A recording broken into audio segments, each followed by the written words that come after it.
Yeah, this is a story that it's followed me wherever I go. My name is synonymous with the tape recorder incident. It always will be. I finally just, a couple years back, said, Shawn, just embrace it. It's part of your history. You can't rewrite it. It is what it is, right?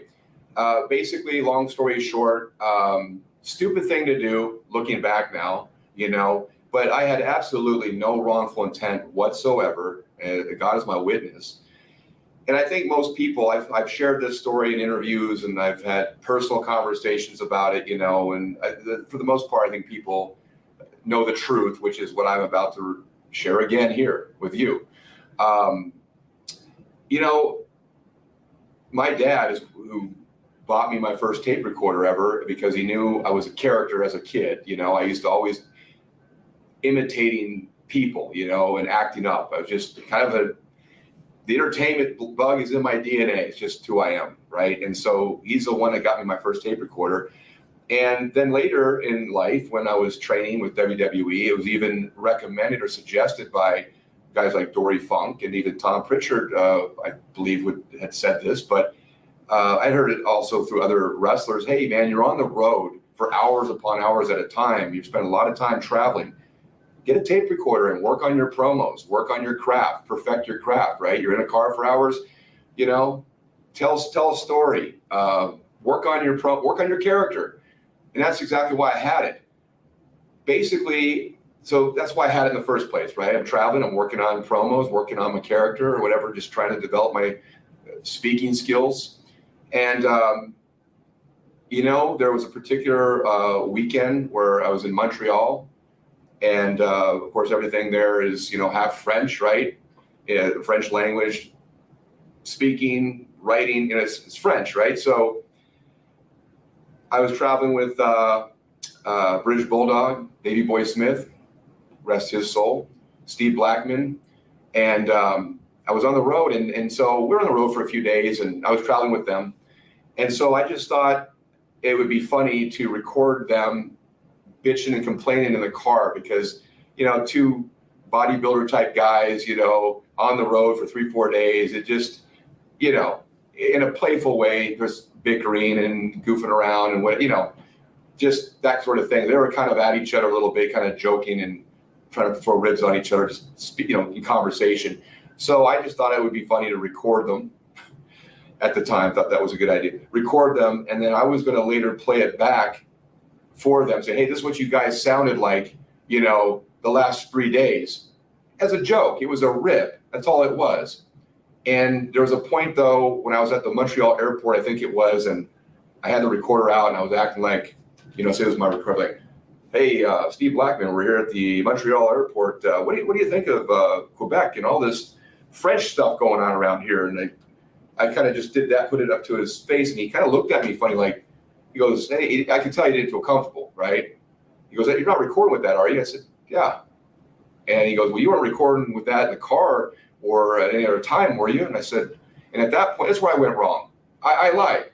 I just flat out said, no, I didn't. Because I knew at that point, at that split second, and I'm an honest guy, I'm a very transparent person, but at that time, I had to think in a split of a second, oh, what should I say here? Because he doesn't really know me. Looking back now, it's a paranoid business. People share sacred, it's a code. It's one of those things where, if I was who I am today and I was in a locker room and some rookie guy comes in and I found that he's recording even a rib or not a rib or in wrongful intentions or no harm intended, it would piss me off and I wouldn't feel comfortable around that person. So I get it, but it was a really bad look for me because at that moment I said, no, I shut it off, put it in my gym bag, and that was the end of it. I said, well, there goes that rip.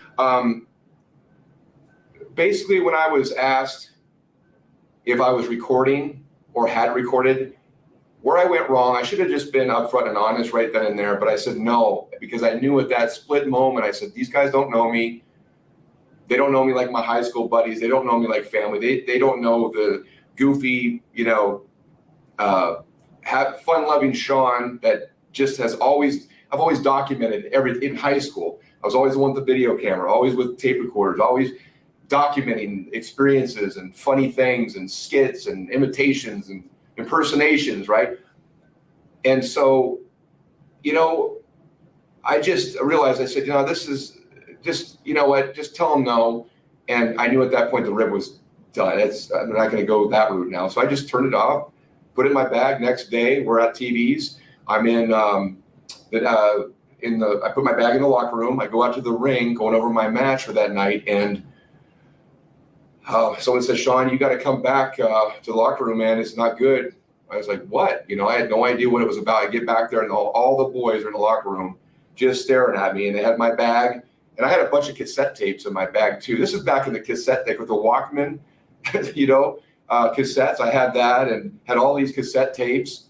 And man, they had gone through them, and half of them were smashed and broken. And what had happened is they pressed play on my tape recorder, and they heard their voices on it, right? And Steve and Davey Boy, I guess. And so that was not a good look for me, man. That's essentially the story, man. And it was probably one of the worst times of my life. I was so petrified about losing my job, my dream job with the WWE. That I just felt horrible. I felt awful, man. And I ended up getting fired because of that. I ended up getting fired. And that's essentially the tape recorder story. I mean, it's just a rib gone bad, made me look real bad look for me. You heard the cliche, wrong place, wrong time. It's exactly what that was. The people that knew me believed my story. They knew guys like Glenn Jacobs, I think the Hardys, I think even Edge and Christian, I think they knew me well enough to say that Shawn didn't have any wrongful intent, but it was a stupid thing to do. And it costed me my job. And honestly, Devin, I don't think I ever recovered from that fully with that company. Now, what happened is I ended up getting fired, and man, it was very depressing, a very depressing time for me because I lost both my mom and dad. I didn't have, any family. I looked at wrestling as a family. I wanted to make that my family. And so when that was taken away from me, I was devastated. Thank you for watching the Hannibal TV. Please like this video if you enjoyed it and click the subscribe button to not miss any of our latest shoot interviews, match videos, or news updates. Support us on patreon.com for $1.99 a month to watch our full shoot interviews ad-free and help our channel grow. Follow us on Twitter at the Hannibal TV for instant updates.